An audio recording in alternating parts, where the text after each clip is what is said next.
درود بر همه دوستان، امیدوارم که خوب خوش سلامت باشید. اومدیم یک جایی که منبع آبجو هستش در شهر ما. امیدوارم که قیمت ها رو ببینید و از این کلیپ لذت ببرید.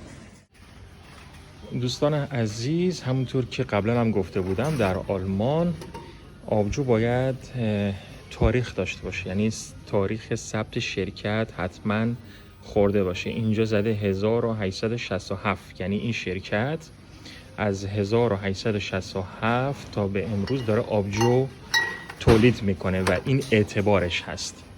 قیمتش هم هست 65 سنت.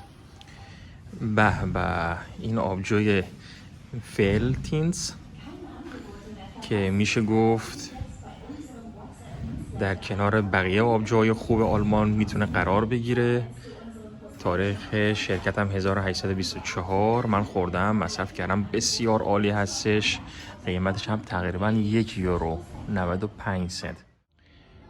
خب دوستان، در ادامه میرسیم به یک آبجوی دیگه معتبر به نام اردینگا که بدون الکل هستش. بسیار آبجوی خوب و بسیار آبجوی با کیفیت، با قدمتی بر 137 سال، 1886 تا امروز میشه 137 سال اعتبار این شرکت هستش. بدون الکل، برای کسایی که علاقه به الکل ندارن، عالی، کیفیت بالا و دارای ویتامین B9 و B12 هستش. و برای مثلا همسر، حالا دوستی، پدر، مادر میشه استفاده کرد که علاقه به الکل ندارن. قیمتش هم از همه آبجویی که به شما نشون دادم بالاتر هستش، 1 یورو و 9 سنت.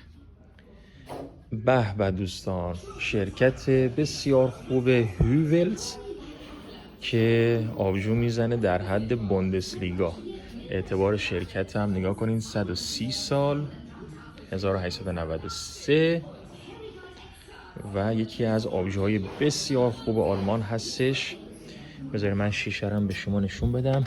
این آبجو هم معتبره، همین که خیلی گرون هستش. قیمت هر شیشش هست 2 یورو و 42 سنت.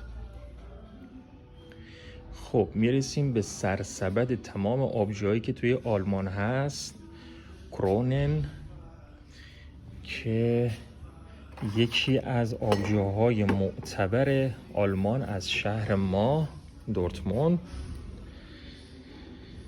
که از سال 1430، یعنی شما حساب بکنین 600-700 سال در این شهر دارن این آبجو رو تولید میکنن و شناخته شده هستش. همونطور هم که میبینین یک تاجی هم گذاشتن برای شرکت که نشون میده که تاج سرسبد همه آبجوهای آلمان هستش. قیمتش هم هست 69 سنت. این شرکت کرونباخ ها رو من قبلا هم معرفی کردم. نگاه کنین چه جعبای شیکی هم زده. یه آبجوی میزنه خیلی شیک، مرتب، منظم. این شرکت هم نگاه کنین از سال 1803 تأسیس شده.